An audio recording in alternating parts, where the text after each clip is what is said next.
everybody, it's Safi and Marco Dish out on the movies, a movie channel that reviews movies in terms of food. But today we are talking about episode number 4 of Fargo, and it is called The Pretend War.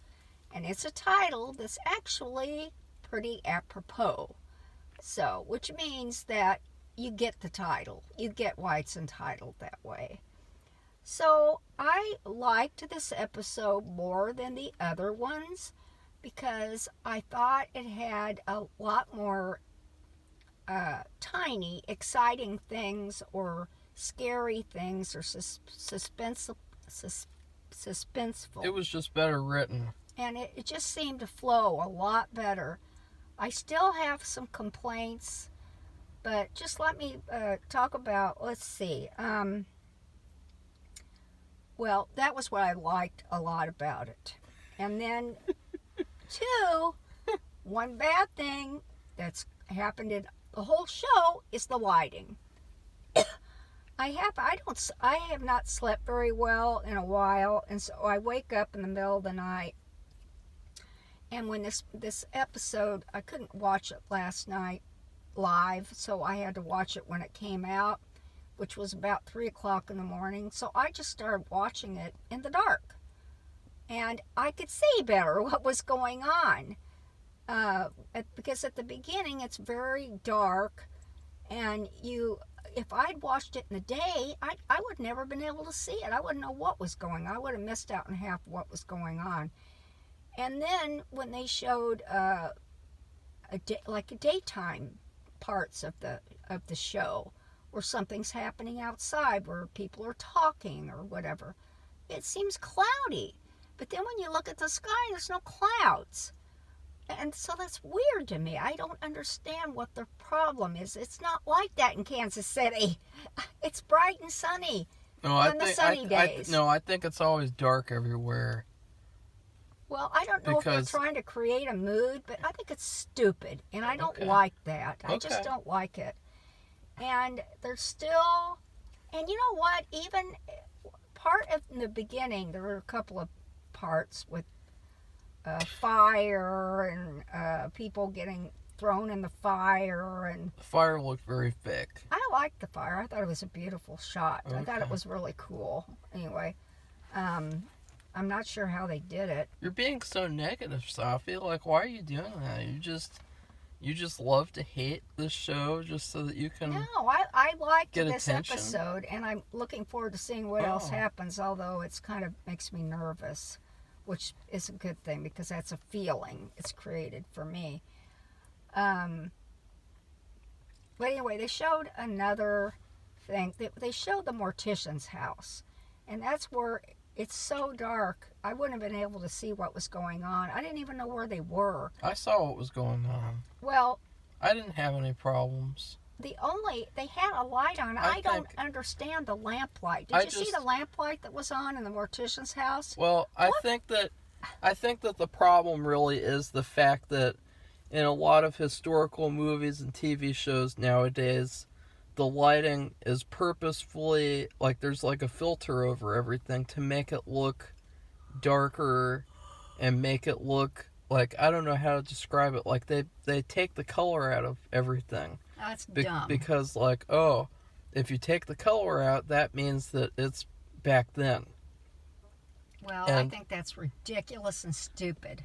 Because I lived back then and it wasn't dark and cloudy every day. In Kansas City. I didn't really have a problem with it this episode. I did think that there was one scene where the lighting was really bad. The scene where they're unloading the guns and then Chris Rock comes out to talk to them. Like, it looks like they're literally pointing flashlights at Chris Rock's face. And it's this horrible lighting where it's like he's in spotlight and everything else is like, it's very weird and strange lighting. But I don't know when the show turned into the lighting show. Well, I think it's important. Safi and Marco Dish out on lighting. Well, that's an important factor in making any kind of movie or TV show is lighting. Well, the thing I actually liked this episode quite a bit. As I said, that not every episode this season might be trash. Like, I didn't ever say that the whole season is automatically an F just because of those other terrible episodes that we just watched. Because this episode was actually pretty good. It had a couple of little issues here and there, but in general, it was a good episode. I mean, obviously, there's probably still agendas that are going on, but, it's just, unfortunately, nowadays, it's like everything has an agenda, and it's like you just can't escape it. And we watch a lot of old movies on purpose so that we don't have to watch these agenda things. They really ruin the stories, the agendas. Yeah, they really do. It's like you're going along and you step on something and it causes some kind of dye or a tomato will fall on your head or something. You get. You mean like a dye bomb, like if you robbed a bank? Well, I was thinking of like berries, like get berry juice all over you. All of a sudden, or you're transferring some hot dish to a container to put it in the refrigerator, and it accidentally spills on you and it gets on the floor or something. I think that it's more like, it's not like that. That's not what it's like. It's like it's like when there's like a food that you get at the store and it's really good for a certain amount of years, and then they add some sort of an artificial ingredient into it, and so it's not good anymore because it just tastes artificial and gross. Like, that's what it's like. Like, or maybe like with tropical smoothie, the way that they're doing now. Because if you guys don't know, I've been going to tropical smoothie every week ever since it came here. And so ever since it opened. And recently, I drink their smoothie and it gives me food poisoning. And the smoothie has a sour taste to it. Like they're using a bad ingredient, or they added some sort of a different ingredient. And to me, that's what it reminds me of. Because agendas serve no purpose other than to be an artificial injection into the story. But that's off topic. I mean, we don't need to talk about that anymore because, I mean, this episode didn't really have that many agendas. I mean, it was really a lot more story-based, which is why it was good. I mean... Go ahead. It's okay. No, there was something that I wanted to talk about. Well, you want to talk about the ghost? No, well, that was weird. That was probably the weirdest thing. There's a ghost. Okay, I remember. The thing I had the biggest problem with, it's probably like one of my only critiques of the episode, is the paneling. Oh, yes, the panels. At the beginning of the episode, there's all these panels on the screen. Panel visuals. And it's not just like they have 3 videos playing at once. No, they have like 30 videos that just like fade in and fade out, and it's so headache inducing. Okay, it was like getting, like, you want to throw up watching it.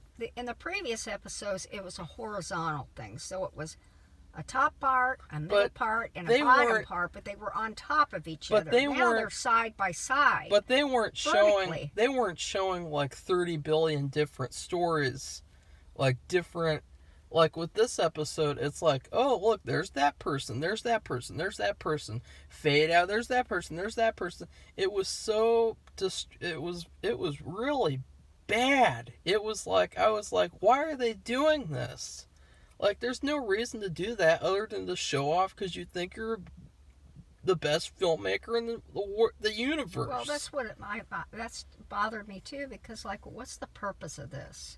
what does it do? It shows that everybody has a life and they're doing something Everybody in their life. has a life. Or, I mean, they're not clones of each other. They're not robots. So, and they all live in different houses and have different jobs. And some have kids, some don't.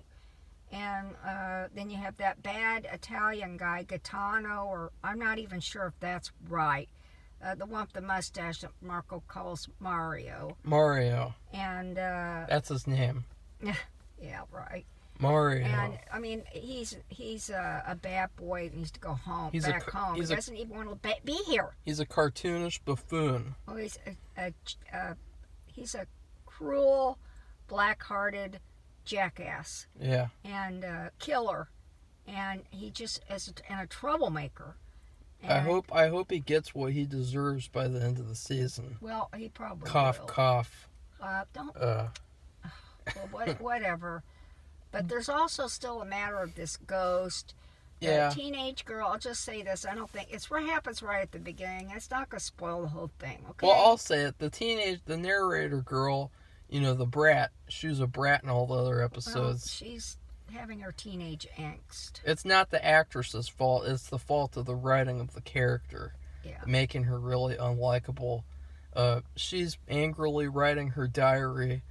She's journaling in the middle of the night. She looked really furious writing that diary. And I don't know about that. I got spanked again today, but I'm not even gonna act like I was spanked like I did in the first episode. I'm just gonna walk north. Did you notice that too? The fact that ever since that first episode, she doesn't act like she's been spanked anymore. Maybe she doesn't I don't know, it's really weird the fact that she acted so different the first episode because she was being spanked, and then now she's just acting normally. She's even swaying around in one scene. And so I thought that was pretty weird, but that didn't affect my enjoyment of the episode. But she's angrily writing her journal, and then she hears a noise, and then she opens her door and sees some sort of a ghost across the hallway. Well, I thought it was actually somebody. So I was like, who's that? It makes sense because they live in that funeral home. Yeah. And so it makes sense kind of. But then at the end of the episode where can't wait to see if they even continue with it. Yeah. Where we focus on the bank robber girls, the ones that I hate. They're probably my least favorite characters on the whole show. Again, because of their characters. And, one of them is washing off all the vomit money. And but then they still smell. And then the other one is in bed recovering, quote unquote. She's not recovered yet. She's still very, very sick. And then in the bathtub where she was washing the money, a ghost arises from the bathtub. After she left the room. She doesn't know it. That doesn't matter, Safi. Well, and then the ghost walks over to the girl recovering and drips all over her, and then that's it. I didn't really. Maybe it's supposed to be a symbolic thing, he symbolizes greed or something, or we don't know. Some symbolic thing. Hopefully they'll continue it because I want to know who it is, the ghost of whom. So. Maybe that was a weird thing. That was totally unexpected. That's never happened in any of the other episodes. And he was a white ghost too, so it doesn't have anything to do with maybe it's an ancestor of hers. No, I don't know. It was an old white ghost, and it was weird. I didn't really get what was going on. But it was fine. I mean, it's October. You can have that kind of stuff. Yeah. I think that the best stuff, probably the police characters, has to do with them. Yeah, they've really tried to make them distinct with their mannerisms. And the guy who came in just a few days ago, the U.S. Marshal. He's from Utah, apparently, or he lives in Utah. He's a Mormon. And he eats carrots. And Marco mentioned that. I didn't know what that was. I was thinking of pretzel sticks or something. Yeah, Safi didn't even know it was carrots. That's because of the lighting. It's just horrible. Stop I dishing out on the lighting. But anyway, I noticed that it was a perfectly cut, skinny carrot that you would make for Chinese food or something. I thought that was really weird. But anyway, he was pretty badass. Yeah, he's Well, you didn't like him, but I think that he's probably one of the best characters. I mean, he's not the best character, but he's one of the best. He's kind of like Columbo. He's Remember Columbo? No. Now Columbo is gentle and nice and kind of syrupy and pretends like he's dumb and doesn't know what he's doing, but he's really knows exactly what's going on.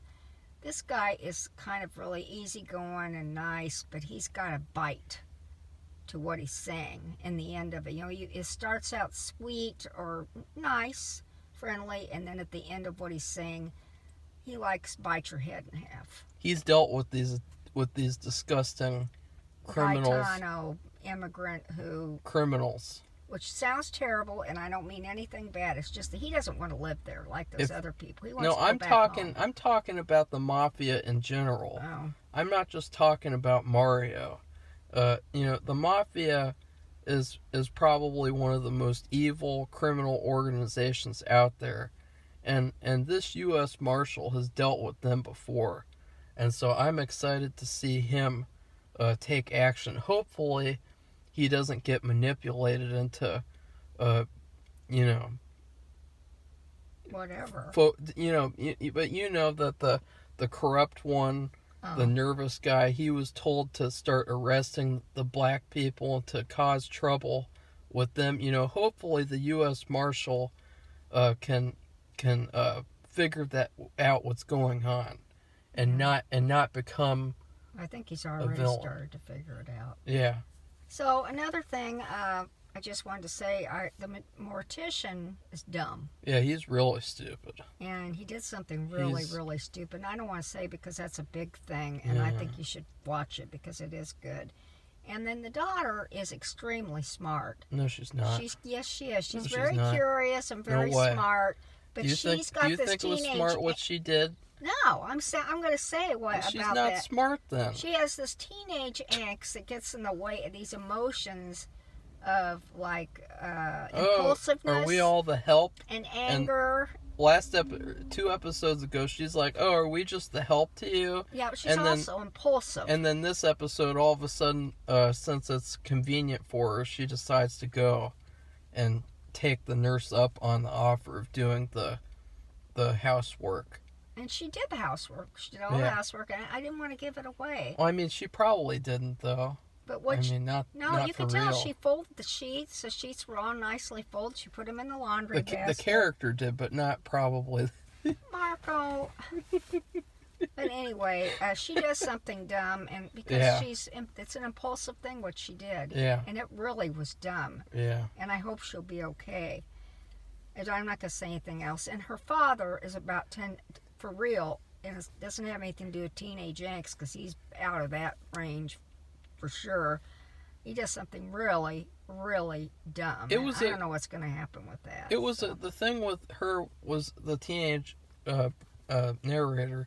It was a good scene because it had a lot of imagery to it of showing and not telling. Right. But and that's what video is all about. But at the same time, the reason why the scene happened was kind of stupid and kind of like a negative stereotype about black people that they were portraying. And so when people called me racist just because I said that Chris Rock's performance is trash, and Chris Rock's performance was trash in this episode too. That's one of my only negatives about the whole episode, is that Chris Rock going around pretending he's the serious actor. I mean, it just is phony. Well, it's very stoned. But then you have what this narrator girl does, and it's like, oh, who's the racist now? I think the people writing the show are, because they could have come up with some sort of a reason for the scene to happen, like some sort of a, like oh, she just couldn't help it because, like, I don't know, maybe the cat does something to make it happen, or maybe. Well, if we think maybe the nurse was coming home, the nurse wasn't anywhere around. Yeah. So she did something and real quickly, and like she got scared or whatever. And I like the scene though. I still, even though you could say it's racist and you could say it was very stereotypical, I still really like the scene because of all the imagery in it. Okay, well, I'll say one more complaint that I had was God, Safi. the character names. I like I said at the beginning, a few episodes ago, they only focus on a few of the characters, like very few. I'm talking about of the bad boys, like the African Americans and the Italians, both of them. They focus on like 2 or 3 people. Now they're starting to expand out, but I don't know who's. You know what? I don't know who anybody's names are. And I do. when you look at the, when you want to watch the show, Thurman, you look at the little, Orietta. well, that's the only one I know is the bad girl. I didn't even know the name of the teenage girl. I didn't know what it was until last night. I don't remember it. Ethelrita. Yeah, it's all, and it's like a huge name. The thing is though, is that since this is sort of like a comedic show, our reviews, where we try to make things entertaining, it's better just to come up with nicknames that stick, like Mario. I guess so, but the problem is if you're reading just a little summary, they'll give you, for each episode, they give you maybe 1 or 2 lines, and you see all these names like, who's that? Who's that? Who's that? I don't know. And Well, isn't that kind of stupid? I like the Dr. Senator.